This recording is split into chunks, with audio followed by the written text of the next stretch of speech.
دریائے سندھ کے پانی پر پنجاب اور سندھ کی بحث، حقائق اور حقیقت۔ دریائے سندھ پاکستان کی زندگی کی لکیر جو لاکھوں کسانوں، شہریوں اور معیشت کے لیے ریڑھ کی ہڈی کی حیثیت رکھتا ہے، لیکن آج یہ دریا ایک شدید تنازع کا مرکز بن چکا ہے۔ خاص طور پر پنجاب اور سندھ کے درمیان پانی کی تقسیم پر یہ تنازع نیا نہیں ہے۔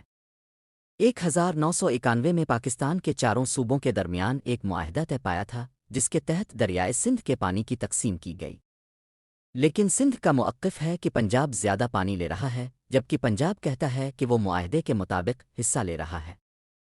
سندھ کا کہنا ہے کہ اسے پانی کم مل رہا ہے، جس کی وجہ سے اس کے کسان شدید مشکلات کا شکار ہیں۔ دوسری طرف پنجاب کے حکام کا کہنا ہے کہ پانی کی قلت پورے ملک میں ہے اور یہ صرف سندھ کا مسئلہ نہیں ہے۔ ماہرین کا کہنا ہے کہ موسمیاتی تبدیلی، پانی کا غلط استعمال اور ڈیموں کی ناقص منصوبہ بندی اس مسئلے کی بڑی وجوہات ہیں۔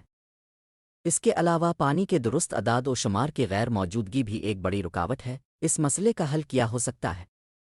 واٹر مینجمنٹ سسٹم کی بہتری، پانی کے درست ڈیٹا کو شفاف بنایا جائے، مشترکہ کمیٹیاں، پنجاب اور سندھ کے نمائندے ایک ساتھ بیٹھ کر حل نکالیں، آبی ذخائر میں بہتری، نئے ڈیم اور بیراج بنائے جائیں تاکہ پانی ضائع نہ ہو۔ پانی زندگی ہے، اور اگر ہم نے اس کے بہتر انتظام پر توجہ نہ دی تو یہ تنازع مزید بڑھے گا۔ کیا پاکستان اس مسئلے کا حل نکال سکتا ہے؟ آپ کی کیا رائے ہے؟ کمنٹس میں ضرور بتائیں۔